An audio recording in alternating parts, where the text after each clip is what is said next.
그러면 저희가 이번 첫 번째 파트에서 문화원의 가치는 뭐냐라는 것들을 좀 부각시켜 보자라는 기획이었었어요. 그거는 문화원들이 제일 맏형이다, 어른이다라는 얘기를 하는데 문화원에서 해왔던 일들을 어디서 뺏어갔다, 뺏긴다, 뭐 이런 피해의식들이 되게 이제 많은 것 같아요. 근데 나는 문화원에서 급여를 받고 있고 문화원에서 많은 시간을 투여해서 문화원에서 일을 하고 있는 내가 존재하는 이 시간이 아무 의미가 없는 거냐? 나는 이런 생각이 들 수도 있을 것 같아요. 이거는 문화원 사람들 만날 때마다 그런 피해의식을 가지고 있는데 그러지 말고 좀 나는 여기서 일하는 게 자랑스러워 이런 것들이 좀 발견이 돼야 나도 문화원에서 일할 가치가 있고 의미가 있는 시간을 보내고 있는 거죠. 그래서 그런 자존감을 좀 높이고 싶다. 그러니까 새로 들어온 사람들한테 문화원은 이렇기 때문에 자존감이 높아도 돼. 이런 것들을 좀 부각시켜 줬으면 좋겠다라는 생각 때문에 얘기를 좀 나눠보고 싶어요.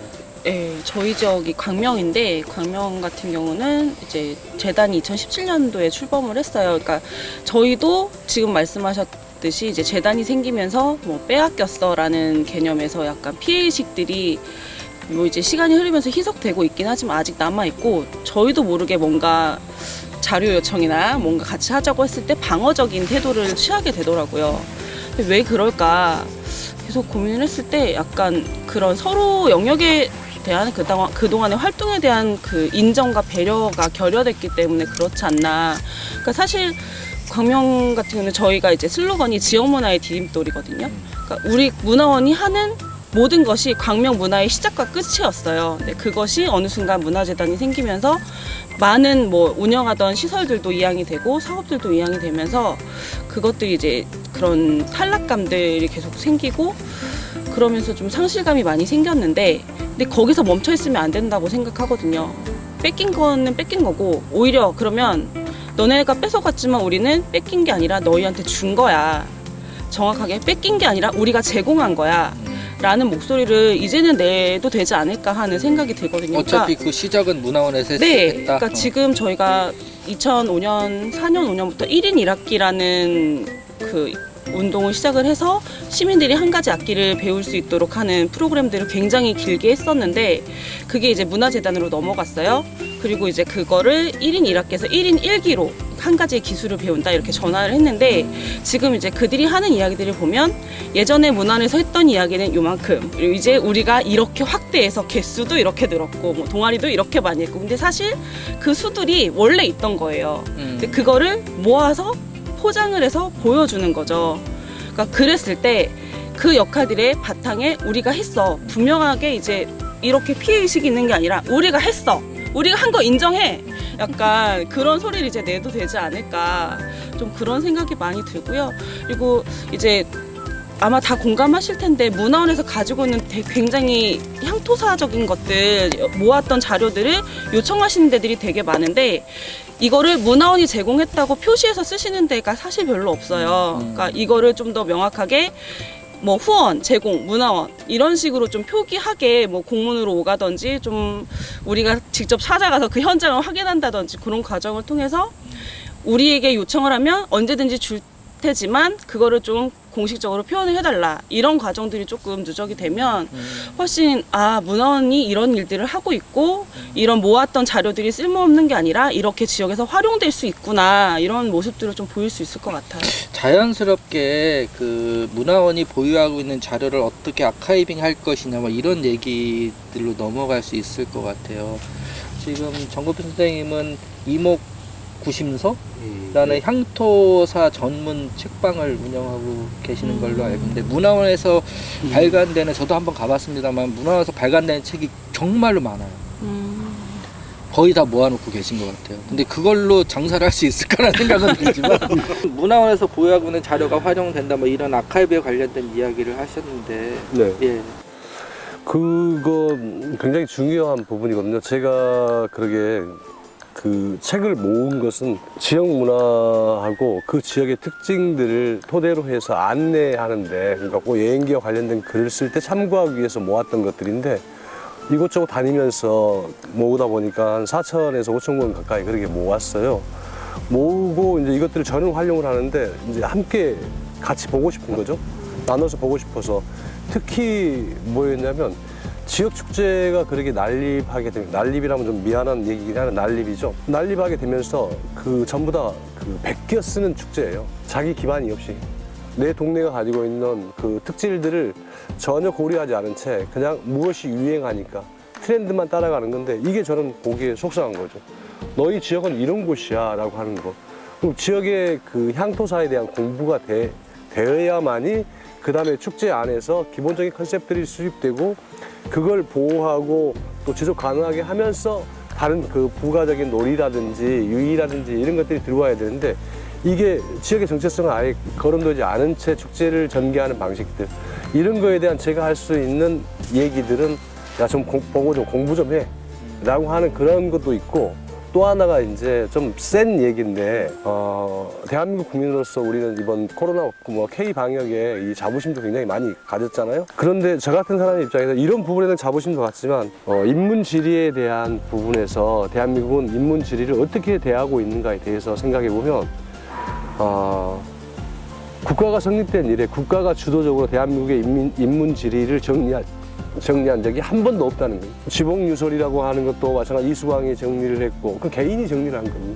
그 다음에 대동지지나 이것도 뭐냐면 김정호가 정리를 했었던 것들이고, 이런 식으로. 그 다음에 뿌리 깊은 나무라는 출판사에서 한국의 발견 11권이 나왔는데, 이것 또한 뭐냐, 뿌리 깊은 나무 출판사의 한창기라고 하는 발행인이 이걸 한 거예요. 그럼 대한민국을 통째로 읽을 수 있는 책을 대한민국 정부가 발행을 했나? 한 적이 없는 거예요. 대한민국 건국 이래 안 했고, 조선 왕조에서도 안 했고, 고려에서도 안 했고. 이게 창피한 거죠.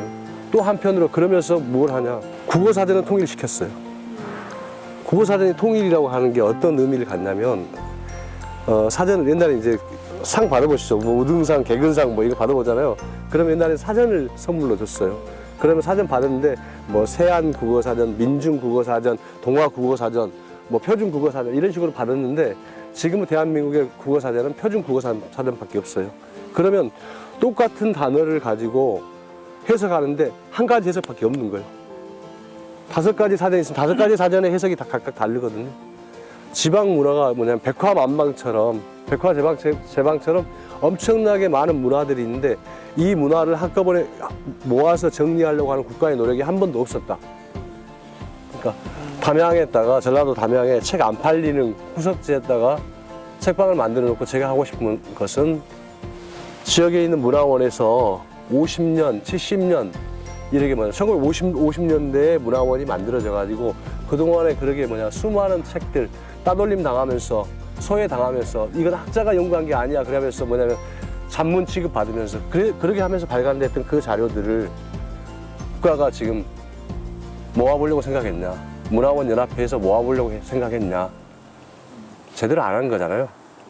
야, 개인도 4, 5천 권의 문화원의 책 가지고 있는데 국가가 하면 모아보지? 문화부 지역문화정책관은 뭐하고 있지? 정책국에서는 뭐하고 있지? 이걸 제가 어필을 하고 있는 거예요.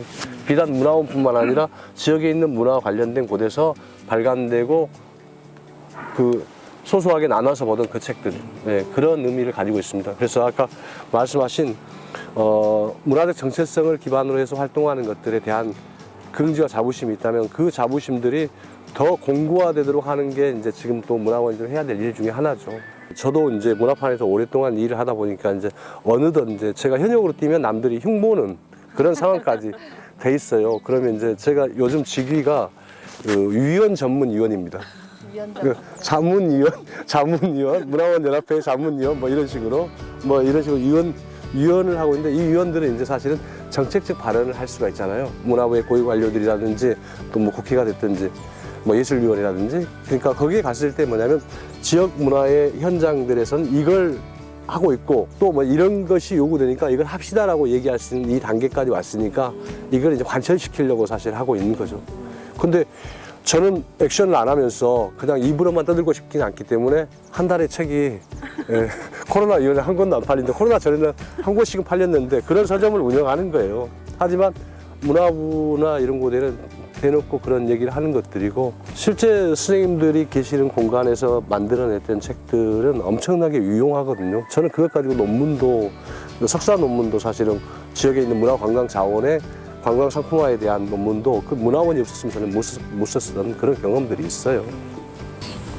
그 문화원을 객관적으로 보는 시간을 잠시나마 가졌던 파주 국장님이 문화원 직원한테 문화원 이래서 좋아 이런 얘기 좀 하면서 이번 파트를 좀 마무리 지으면 어떨까 싶은데.